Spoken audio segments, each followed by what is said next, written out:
बड़े से बड़े कर्ज से मुक्ति पाने के लिए चलिए कीजिए छोटे छोटे ये सरल उपाय। तो आपको कर्ज से मुक्ति पाने के लिए पहले अपने चंद्रमा को ठीक करना होगा, क्योंकि जब हमारा चंद्रमा कमजोर होता है तब हम बड़े बड़े डिसीजन ले लेते हैं और जिनकी वजह से हमारे ऊपर कर्ज की स्थिति बन जाती है और वो डिसीजन गलत होने के कारण ही हम बड़े से बड़े कर्ज के कारण परेशान रहने लगते हैं। क्योंकि जिसका चंद्रमा कमजोर होता है वो किसी भी काम को जल्दी से पूरा नहीं करते, या फिर यूं समझिए अगर वो किसी दूसरे के काम को देखते हैं तब भी ये सोचते हैं कि इसमें ज्यादा प्रॉफिट होगा। तो कुल मिला के बात ये है कि उनका चंद्रमा अच्छा नहीं होता। और अगर ऐसे लोग शनि से संबंधित कोई कार्य कर ले तो उसमें तो ये बर्बाद ही हो जाते हैं। तो इसलिए पहले आपको अपने चंद्रमा को बलवान करना होगा छोटे छोटे उपाय करके, और फिर यही उपाय आपको कर्ज से मुक्ति भी दिलाएंगे। क्योंकि कमजोर चंद्रमा वाले कभी भी कर्ज से नहीं डरते और वो एक कर्ज को चुकाने के लिए दूसरे कर्ज को ले लेते हैं, और जिस कारण इनके ऊपर भारी कर्ज बना ही रहता है। लेकिन कभी कभी ऐसा भी होता है कि कुंडली में ग्रहों की दशा महादशा ऐसी आ जाती है जिस कारण आपके साथ कर्ज की स्थिति बन जाती है।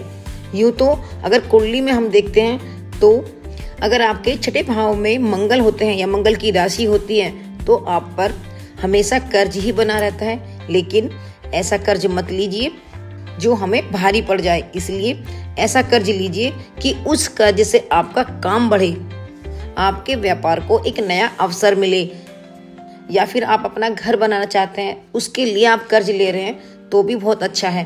क्योंकि वो कर्ज आप धीरे धीरे अपने कमाई हुए धन में से निकालते रहते हैं देने के लिए। लेकिन बेवजह बिना सोचे समझे आपको कर्ज नहीं लेना चाहिए। जिस चीज की आपको जानकारी ना हो उस चीज के लिए आपको कभी भी किसी से कर्ज नहीं लेना चाहिए।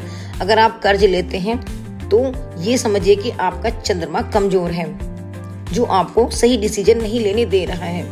तो इसलिए आप अगर कर्ज से मुक्ति पाना चाहते हैं तो ये उपाय आज से ही डेली रूटीन में शामिल कर लीजिए। जब आप स्नान आदि करने के बाद जब तक आप ऑफिस जाते हैं या फिर अपने किसी कार्य व्यवसाय पर जाते हैं, इतने बीच में आपको गायत्री मंत्र का जाप धीरे धीरे करते रहना चाहिए। साथ ही आपको सूर्य देव को जल भी जरूर अर्पण करना है।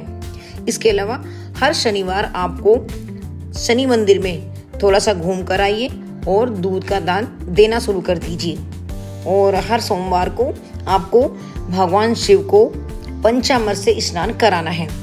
साथ ही आपको ये बात भी ध्यान रखनी है कि आपको जब भी समय मिलता है चीनी चावल सिक्के समय समय पर दान करते रहिए। और साथ ही आपको अपनी माँ के रोजाना चरण स्पर्श करके आशीर्वाद लेना है, क्योंकि इससे भी चंद्रमा बली होगा और आपके कर्ज उतरने के बहुत ही जल्दी आसार दिखाई देने लगेंगे।